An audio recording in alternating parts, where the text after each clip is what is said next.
Hello student, welcome you all at A future series institutes online platform. यदि ये video आप YouTube पे देख रहे हैं या हमारे अदर सोशल मीडिया प्लेटफॉर्म पे या ऐप पे देख रहे हैं तो आप सबका स्वागत है। हम लोग बात करते हैं यहाँ पे मैथ्स की, और मैथ्स में बहुत इंपॉर्टेंट टॉपिक डिस्कस करेंगे और डिस्कस करेंगे उसके बेहतरीन क्वेश्चन। और टॉपिक का नाम है जियोमेट्री। और जियोमेट्री के बहुत सारे वीडियोस पहले मैंने सारे सोशल मीडिया प्लेटफॉर्म अपलोड कर चुका हूं। मैं उनको देखिए और उसके बाद ये क्वेश्चंस बनाएंगे, बहुत अच्छा लगेगा। बहुत इंपॉर्टेंट क्वेश्चंस हैं, इन क्वेश्चंस को देखते हुए चलेंगे। ये 10 क्वेश्चन हम लोग लास्ट क्लास में डिस्कस कर चुके हैं। आज हम लोग क्वेश्चन नंबर 11 से स्टार्ट करेंगे। In the given figure, what is the shaded area of 14 centimeter radius circle when angle AOB is equals to 90 degree? Angle AOB यानी यहां से लेके ये जो एंगल है, ये जो एंगल अंदर बन रहा है, ये कितने डिग्री का बेटा? 90 डिग्री का है। और जैसे ही आपने 90 डिग्री देखा तो इस ट्राइंगल को आप अलग से बना लो ऐसे, और ये एंगल बोल दो 90 डिग्री का। इसका नाम दे दो आप O, इसका नाम दे दो A, इसका नाम दे दो B। ये रेडियस है, कितना है? 14 सेंटीमीटर है। ये भी रेडियस है 14 सेंटीमीटर है, यानी ये भी 14 सेंटीमीटर, ये भी 14 सेंटीमीटर। इसका एरिया निकालने के लिए बोले तो आप लोगों को पता लग गया ट्राइंगल कैसा है। ये राइट एंगल ट्राइंगल है। कैसा ट्राइंगल है? राइट एंगल ट्राइंगल है। और राइट एंगल ट्राइंगल में एरिया का फॉर्मूला लगेगा 1/2 बेस इंटू हाइट। आप इसको 1/2, बेस कितना है मेरा? 14, हाइट कितनी मेरी? 14, कैंसिल कर दो 2 से 7 टाइम, और 14 7 जो होता है 98 सेंटीमीटर स्क्वायर। बहुत ही आसान सा क्वेश्चन है, बहुत इजी इसको बनाया जा सकता है। हमें क्वेश्चन के नेचर को देखना है, हमें क्वेश्चन की चीज़ों को देखते हुए चलना है, और आराम से क्वेश्चन को हम बना पाते हैं। चलिए अगले क्वेश्चन की बात करते हैं। 40 डिग्री है एंगल ओ पे, यानी ये एंगल कितना डिग्री का? आपका 40 डिग्री का है। मान लीजिए ये एंगल कितने डिग्री का? 40 डिग्री का। What is the value of x? तो आपको एक्स का वैल्यू निकालना है। बहुत ही आसानी से आप इसका आंसर निकाल सकते हो, क्योंकि इसको मैंने डायरेक्ट आपको बता रखा है कि कोई भी सर्कल होता है और इसके ऊपर ये 2 पॉइंट में ले लूं, मान लीजिए ए और बी। एक बार इसको मैं सेंटर पे मिलाऊं तो इसका नाम होता है सेंट्रल एंगल, और एक बार मैं सेगमेंट में मिलाऊं तो ये रिमेनिंग सेगमेंट हो गया। तो इनका रिलेशन क्या होता है? ये एंगल यदि एक्स डिग्री का है तो ये 2x डिग्री का हो, जस्ट इसका ट्वाइस होगा। और यदि ये एंगल पहले दे दिया तो इसका हाफ होगा, ये वाला। इतनी सी बात याद रखनी है। ये दे रखा है, ये निकालना है, इसका ट्वाइस होगा। ये कितने डिग्री का आ जाएगा बच्चों? 80 डिग्री का आ जाएगा। Right answer is 80 degree. बहुत ही आसानी से क्वेश्चन को बना सकते हो। इस क्वेश्चन के अंदर सबसे खास बात क्या है कि मैंने आपको एक इंट्रोडक्शन दिया था साइक्लिक क्वाड्रिलेटरल के बारे में।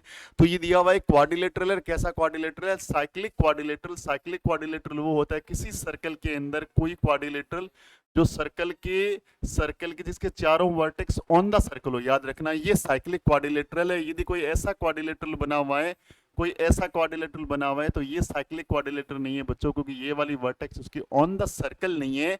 तो साइक्लिक क्वाड्रिलेटरल ये होता है। और साइक्लिक क्वाड्रिलेटरल की खास बात क्या होती है? इसके अपोजिट एंगल का सम 180 होता है।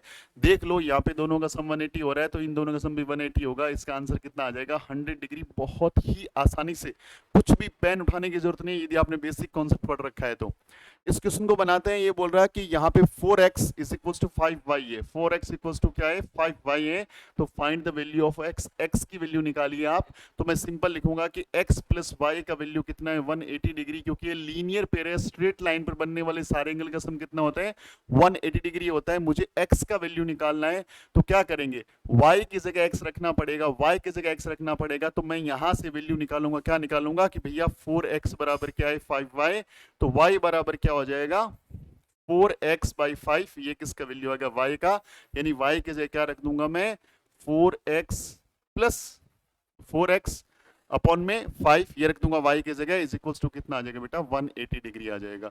एलसीएम ले लूंगा, एलसीएम आ जाएगा 5, ये हो जाएगा 5x और ये हो जाएगा 4x, इज इक्वल्स टू कितना आ गया? 180 डिग्री। 5 को यहाँ पे लेके आ जाऊंगा। 5x और 4x कितना हो गया? 9x, is equals to 180 multiply with 5। 9 से कैंसिल करेंगे 20 टाइम, 25 से कितना हो गया? 100। इसका आंसर कितना आ गया? 100 डिग्री आ गया। x कितना डिग्री का आ गया? 100 डिग्री का आ गया। और यदि y पूछता तो कितना था? 100 माइनस 180 माइनस 100, तो ये आ जाता 80 डिग्री का। यानी ये 80 डिग्री और ये कितना है? 100 डिग्री का। दोनों के दोनों क्वेश्चंस का आंसर हमने निकाल लिए। बहुत ही इंपॉर्टेंट चीजें हैं ये। यदि आपका बेसिक अच्छा है, यदि आपके कॉन्सेप्ट अच्छे हैं, तो किसी भी क्वेश्चन में आपको कोई भी दिक्कत नहीं आने वाली। 100% मान के चलिए आप। 100% नहीं मान के चलिए, कोई दिक्कत नहीं आएगी। अगले क्वेश्चन की बात करते हैं।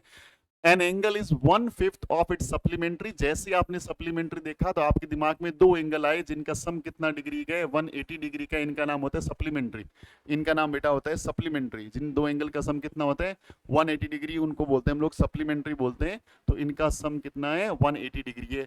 ये बोल रहा है कि an angle is 1/5 of its supplementary. यदि इसको मैं x मानूं तो ये इसका 1/5 है, यानी x/5 है, x/5 है। तो अल्टीमेटली इन दोनों का सम कितना करना है 180 करना है। तो दोनों का सम कितना कर दो 180 कर दो, एलसीएम ले लो, 1 और 5 का एलसीएम 5 आ जाएगा। ये हो जाएगा 5x और ये हो जाएगा x इक्वल्स टू कितना हो गया 180। तो ये 5 यहाँ चला जाएगा, 5x और x 6x हो गया, 180 मल्टीप्लाई विद कितना आ गया 5। इसको कैंसिल करेंगे कितना आ जाएगा 30। तो x का वैल्यू कितना आ जाएगा हमारे पास 150 डिग्री आ गया। यानी हमारे पास ये एंगल कितना आ गया 150 डिग्री आ गया। हमें क्या निकालना है कि an angle 1/5 of its supplementary. तो इसका सप्लीमेंट्री भैया क्या है, तो इसका देख लो दूसरा एंगल कितना डिग्री आ जाएगा 150 का 1/5 निकाल लो तो कितना आ गया 30 डिग्री आ गया। Then find what is the measure of the angle. तो एंगल का मेजरमेंट क्या होगा 30 डिग्री होगा। यानी वो एंगल कितने डिग्री का है 30 डिग्री का है। क्योंकि 30 डिग्री के बारे में बोल सकता हूं, 30 डिग्री क्या है अपने सप्लीमेंट्री। तो 30 सप्लीमेंट्री कौन 150, 30 डिग्री सप्लीमेंट्री कौन है 150, और 150 का भी 1/5 कौन है 30 डिग्री हो रहा है। तो 100% 30 डिग्री के लिए बोला जा सकता है कि वो एक ऐसा एंगल है जो अपने सप्लीमेंट्री का 1/5 है। तो बहुत आसानी से क्वेश्चन को कर सकते हो यदि आपके कॉन्सेप्ट्स अच्छे हैं तो। बहुत ही बढ़िया सा है। थोड़ा डायग्राम हो सकता है डल लगे आपको, थोड़ा सा डायग्राम को मैं और गहरा बना देता हूं ताकि आपको डल डायग्राम नहीं लगेगा।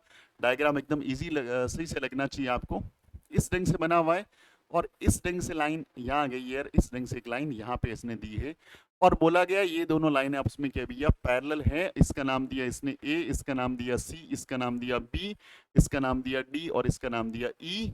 यहाँ पे एंगल कितना डिग्री बन रहा है, यहाँ एंगल बन रहा है 15 डिग्री का, 15 डिग्री का एंगल यहाँ बन रहा है और यहाँ बन रहा है 100 डिग्री का एंगल बन रहा है, 100 डिग्री का एंगल बन रहा है। और आपसे ये वाला एंगल ये पूछ रहा है बताइए कितना डिग्री एंगल हो गया ये। आपको करना क्या है, ये दोनों लाइनें पहले तो इसको आगे एक्सटेंड करना है और जैसे इसको एक्सटेंड कर देंगे तो आपको पता है ये दोनों लाइनें पैरेलल है और ये लाइन कैसी है ट्रांसवर्सल लाइन है, ट्रांसवर्सल लाइन है। और ट्रांसवर्सल लाइन है यदि देखिए ऐसे दो लाइनें पैरेलल है, ये लाइन ट्रांसवर्सल है तो ये एंगल हमेशा इसके इक्वल होगा कॉरेस्पॉन्डिंग एंगल, ये एंगल हमेशा इसके इक्वल होगा कॉरेस्पॉन्डिंग एंगल, ये एंगल हमेशा इसके इक्वल होगा कॉरेस्पॉन्डिंग एंगल, ये एंगल इसके इक्वल होगा कॉरेस्पॉन्डिंग एंगल। तो कॉरेस्पॉन्डिंग एंगल्स इक्वल्स होते हैं। हमेशा ध्यान रखना ये 100 तो ये एंगल भी कितने डिग्री का 100 डिग्री का आ गया बेटा, कितने डिग्री का 100 डिग्री का। मुझे ये निकालना है ट्राइंगल की एक प्रॉपर्टी होती है, ऐसा ट्राइंगल बना हुआ है, ऐसा ट्राइंगल बना हुआ है, इस लाइन को एक्सटेंड करेंगे तो ये एंगल कैसा है एक्सटीरियर एंगल है। और ये वाला जो एंगल होता है हमेशा इन दोनों एंगल के सम के बराबर होता है। यानी ये वाला एंगल इन दोनों के सम के बराबर होगा। 100 + 50 कितना हो गया 1150 हो गया। तो राइट आंसर इज 115 डिग्री। बहुत ही आसानी से बना सकते हो यदि आपके कॉन्सेप्ट्स के हैं बहुत अच्छे हैं और आपने बेसिक्स को बहुत ध्यान से पढ़ा है। चलिए अगले क्वेश्चन की बात करते हैं। अगेन एक पैरेलल लाइन का कॉन्सेप्ट है और बहुत आसानी से इसको बना सकते हो। आपके गिवन क्या है ए बी, जो पैरेलल है ए बी किसके पैरेलल है, ये ए बी सी डी के पैरेलल है और पी क्यू के पैरेलल है, यानी ये आपस में तीनों लाइनें पैरेलल है। और जैसी पैरेलल लाइन है तो यहाँ पैरेलल लाइन का कॉन्सेप्ट लग सकता है। बहुत आसानी से लाइन को आगे बढ़ा दो तो आप देखेंगे कि ये है ए बी, ये है ए बी और ये है पी क्यू और यहां से ऐसे लाइन डाली हुई है, ये 40 डिग्री दे रखा है तो ये एंगल भी 40 डिग्री। रीजन होगा ऑल्टरनेट इंटीरियर एंगल। अब ऐसे लाइन डाल रखी है, इधर से लाइन डाल रखी है, ये दोनों पैरेलल मान लीजिए और ये एंगल दे रखा है 30 डिग्री तो ये एंगल होगा 30 डिग्री। रीजन है ऑल्टरनेट इंटीरियर एंगल। तो 30 + 40 कितना हो जाएगा बेटा, ये एंगल आ जाएगा 70 डिग्री का। एक्स का वैल्यू कितना आ जाएगा 70 डिग्री आ जाएगा। और यदि आपसे कई बार ये बाहर वाला एंगल पूछ लेते हैं तो ये आ जाता था 290, क्योंकि 360 में से 70 क्या करना था मुझे माइनस करना था, आंसर आ जाता 290 डिग्री। तो दोनों की दोनों चीजें आपको पता होनी चाहिए, सारे कॉन्सेप्ट बहुत बढ़िया से आपको पता होना बहुत ज्यादा जरूरी है।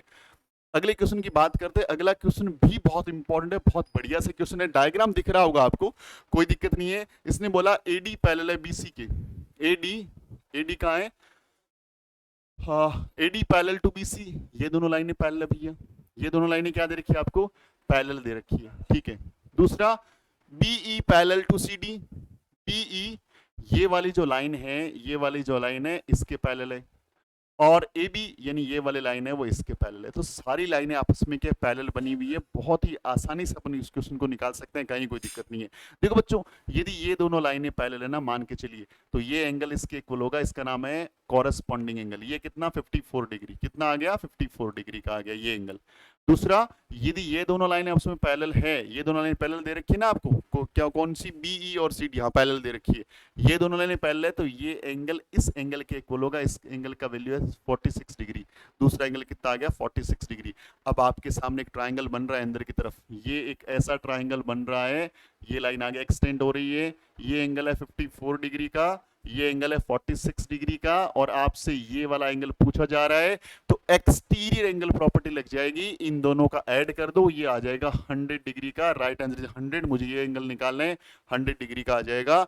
बहुत ही आसानी से क्वेश्चन को बना सकते हो, कहीं कोई दिक्कत नहीं है, बस थोड़ा सा ध्यान रखे क्वेश्चन को बनाना है, और कोई दिक्कत वाली बात इसमें नहीं है। अगला क्वेश्चन है, in given figure ABCD is a rhombus in which the diagonal AC side BC then ये इक्वल है, सॉरी इक्वल्स टू का सिंबल हटा दिया यहां से। ये बोल रहा है कि एबीसीडी रोम्बस है, रोम्बस बोलते ही सारी साइड क्या हो गई, इक्वल हो गई। ये डायगोनल एसी बीसी के इक्वल है, अल्टीमेटली ये सबके इक्वल हो गया, सारी साइड आपस में इक्वल हो गई, डायगोनल भी इक्वल हो गया। और जैसे यदि मैं इतने इतने की बात करूं, ट्राइंगल कैसा है, इक्विलेटरल ट्राइंगल, तो सारे एंगल कितने डिग्री के, 60 डिग्री के आगे, सारे एंगल कितने डिग्री, 60 डिग्री। यहाँ भी इक्विलेटरल ट्राइंगल, सारे एंगल कितने डिग्री, 60 डिग्री। अब जो भी एंगल आपको निकालना है, जो पूछा जाए बता दो, आपको कोई दिक्कत नहीं है। फाइंड द, ये जेड का मतलब एंगल ध्यान रखना, सी डी ए, तो सी डी ए ये एंगल कितना डिग्री बेटा, 60 डिग्री का है। बहुत ही आसानी से क्वेश्चन को निकाल सकते हो, और जो भी आपसे पूछो उसका रिप्लाई कर सकते हो, कोई दिक्कत वाली बात नहीं है। ये क्वेश्चन बनाना है हमें। In the given figure P T U is a simple line, P T U ये पी टी यू एक सिंपल लाइन बनी हुई है। Then what is the value of x, x का वैल्यू मुझे निकालना है यहाँ पे। बहुत ही आसानी से क्वेश्चन को बना सकते हैं। देखो ये एंगल बेटा कितने डिग्री का, ऐसा बना होता मतलब 90 डिग्री होता है, और आपको पता है ये एंगल 85 का है, और ये एक स्ट्रेट लाइन है, तो स्ट्रेट लाइन पर बनने वाले सारे एंगल का सम होता है 180 डिग्री। तो ये 85, तो ये कितना हो जाएगा, ये एंगल आ जाएगा 95 डिग्री का। कितने डिग्री का आ जाएगा, 95 डिग्री का। और ये क्या बन रहा है यहाँ पे, 1 2 3 4 और 5, 5 लाइन से 5 लाइन सेगमेंट से बनता है पेंटागन, और पेंटागन का एंगल का सम क्या होगा, हम लोग पेंटागन के एंगल सम की बात करते हैं तो फॉर्मूला होता है n-2 इंटू 180, यहाँ पे साइड है 5, 5 - 2 मल्टीप्लाई विद 180, यानी 3 मल्टीप्लाई विद 180, यानी ये कितना हो जाएगा 540।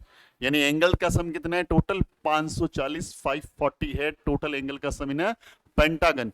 अब चार एंगल तुम्हें दे रखे हैं, सबको ऐड कर लो, कितना दे रखा है 125 और 95, 130 और 90, ये सारे एंगल्स का दे रखा है आपको। देखो ये 90 डिग्री का है, ये आपका 125 है, ये 95 है, ये 130 है, सारे के सारे एंगल आपने लिख दिए। अब इनको ऐड कर दो, 5 और 5 10, 10 का 0 लग गया, कैरी विद 1, 1 और 2 3, 3 और 9 हो गया अपना 12, 12 एंड 3 15, 12 एंड 3 15, 15 एंड 9 हो गया 24, कैरी विद 2, 2 और 1 3, 3 और 4, 440 आ गया। इसका आंसर कितना आ गया 440, तो माइनस कर दो इसमें से 440 डिग्री, और ये एंगल बच जाएगा 100 डिग्री का। तो राइट आंसर इज 100। बहुत आसानी से बना सकते हो, बस थोड़ा सा लॉजिक, थोड़ी सी चीजें, थोड़ा सा कॉन्सेप्ट आपको पता होना चाहिए। कोई भी क्वेश्चन टफ नहीं आता, एकदम क्वेश्चन इजी आते हैं, बहुत ही आसानी से क्वेश्चन को बना सकते हो। और हम लोग इसी ढंग से ज्योमेट्री के जो 10 क्वेश्चन है उसकी सीरीज को लगातार करते रहेंगे, और इसी ढंग से आपके लिए बहुत बेहतरीन वीडियोज लेके आते रहेंगे। उम्मीद करता हूँ वीडियो अच्छा लगा होगा, अगली वीडियो मिलेंगे और बेहतरीन कॉन्सेप्ट के साथ। तब तक अपना ख्याल रखें, वीडियो को लाइक कर दें, शेयर कर दें यदि आपको अच्छा लगता है तो, और इस पे आप कमेंट भी कर सकते हैं, हमें फीडबैक दे सकते हैं कि आपको वीडियो कैसा लग रहा है। मिलते हैं अगले वीडियो में, तब तक अपना ख्याल रखें, खूब सारी पढ़ाई करें। Wishing you very all the best and जय हिंद।